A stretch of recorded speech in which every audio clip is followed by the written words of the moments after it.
पहली बार समंदर में पीएम मोदी का काफिला दिखा रहे हैं। अपने फौजियों को दोबारा तैयार कर रहे हैं, ठीक है, फौज को तैयार कर रहे हैं और वो ये कह रहे हैं कि हमें पाकिस्तान पे हमला करना है और वो अपनी फौज को ये कह रहे हैं कि भाई 24/7 तैयार रहो। ये देखिए कैसे समंदर में पीएम मोदी की यॉट आगे बढ़ रही है। पीएम मोदी के चारों तरफ कमांडोज और स्पेशल सिक्योरिटी ऑफिसर्स की यॉट्स हैं। मतलब बड़ा क्लियर सा है। इसका मतलब ये है कि भारत ये समझता है कि हमें पाकिस्तान पे वो हमला करना इसलिए ज़रूरी है कि जो ऑपरेशन सिंदूर हुआ उसमें वो डिजायर्ड आउटकम नहीं लिए गए। इंस्टाग्राम पे मोदी को फॉलो किया है बजाय कि इमरान खान को। ठीक है, मैं आपको दिखा भी देता हूँ, हालांकि नवाज शरीफ को किया है। मैं उनकी सारी वीडियो देखता रहता हूँ। पीएम मोदी के इस काफिले के बारे में थोड़ी जानकारी दे देते हैं।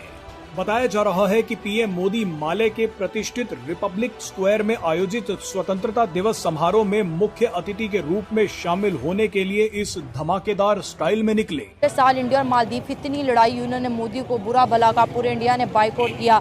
आज देखिए वही मालदीव एक साल के बाद अपने जश्न आज़ादी पे नरेंद्र मोदी को आज उन्होंने बुलाया और रेड कारपेट पे वेलकम है, जश्न हो रहा है, गाना बजाना और खुशियों। 2-3 महीनों में देखेंगे कि इंडियन जो वजीर आजम है वो उस टाइम पूरी दुनिया के दौरे पे थे, खासतौर पे यूरोप के दौरे पे थे, अमेरिका के दौरे पे, ऑस्ट्रेलिया के, जापानीज, ये सारे दौरे कर रहे थे। उन दौरों को करने का मकसद क्या होता है मैडम, कि पूरी दुनिया से जो चीजें आपके पास रह गई है ना, वो टेक्नोलॉजी आपने समेटनी है पूरी दुनिया से। कि वो जो मस्जिदों पे हमले हुए उसमें से कुछ मौलवी मारे गए या उनकी फैमिलीज मारी गई हैं, सारा कुछ हुआ, दैट मेक सेंस। ठीक है जी, उन्होंने हमला कर दिया मस्जिदों पे और मदारस के ऊपर जहाँ पे वो समझते हैं कि उन्होंने हमला करना था। देखो अभी पाकिस्तान और इंडिया का जब वार हो रही थी तो उसमें अजरबैजान से उन्होंने बाइकआउट कर दिया। मतलब इंडिया से बहुत सारे टूरिस्ट जाते हैं, कभी मालदीव जाते हैं, कभी अजरबैजान, टर्की का भी किया। हाँ, तो इस तरह मालदीव्स का भी, मालदीव में अगर आप देखें तो उसकी 100% मुस्लिम आबादी है ना, तो उसमें भी उन्होंने ये सोचा होगा कि अगर हम इंडिया के साथ इस तरह कुछ करेंगे तो फिर हमारे यहाँ तो टूरिस्ट नहीं आएंगे ना। कुछ करना चाहते हैं, उनके अंदर एक जज्बा है कि वो अपने भारत को ना एक जिस तरह भारत माता वो मानते हैं, वो भारत माता को वो बनाना चाहते हैं प्रैक्टिकली। और मुझे ऐसा लगता था कि आने वाले टाइम में 10 दिन में, 20 दिन में, 1 महीने में कुछ होने वाला था, बड़ी हलचल होने वाली थी। कि आप पाकिस्तान के मदरसों पे हमला करके अगर अपने जहाज गिरा लें तो ये कौन कहेगा कि ये आपकी वही लॉजिकल चीज है? Nobody will accept it. जय हिंद, नमस्कार दोस्तों। तो दोस्तों पैरा कमांडो और हमारे मोदी जी दोस्तों अरेबियन सी में दोस्तों वहाँ जाके घूम रहे हैं और दोस्तों ये बता रहे हैं कि इतना बड़ा प्राइम मिनिस्टर बेफिक्र होकर कैसे घूम सकता है।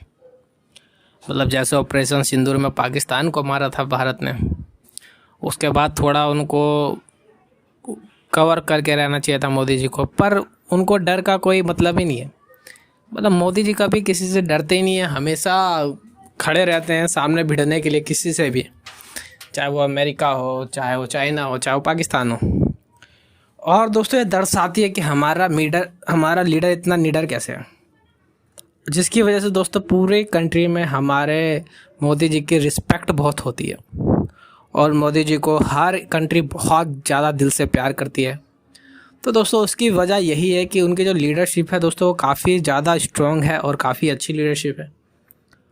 वो जो डिसीज़न लेते हैं वो डिसीज़न काफ़ी बढ़िया रहता है और हमेशा उनके डिसीज़न पाकिस्तान को चुभन होती रहती है, क्योंकि पाकिस्तान कभी खुश नहीं रहता उनके डिसीज़न से।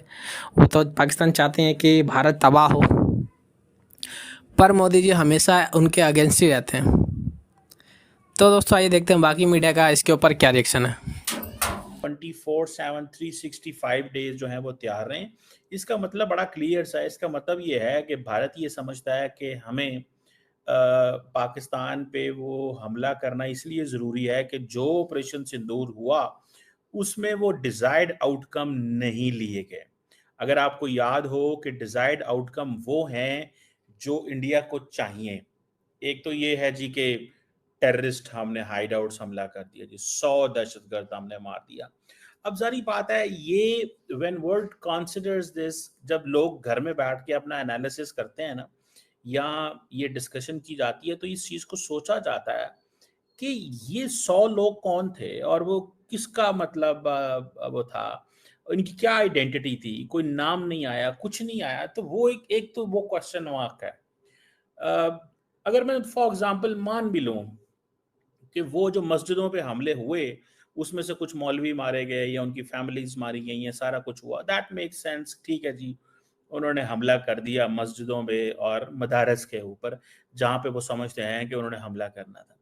That was not the objective they wanted. And then उन मदारस पे हमला करने की कॉस्ट क्या है?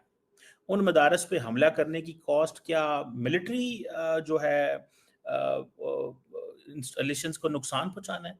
यानी कि आप पाकिस्तान के मदरसों पे हमला करके अगर अपने जहाज गिरा लें तो ये कौन कहेगा कि ये आपकी वही लॉजिकल चीज है? Nobody will accept it. और इंडिया के अंदर बेसिकली लोगों ने क्वेश्चन मार्क लगाया।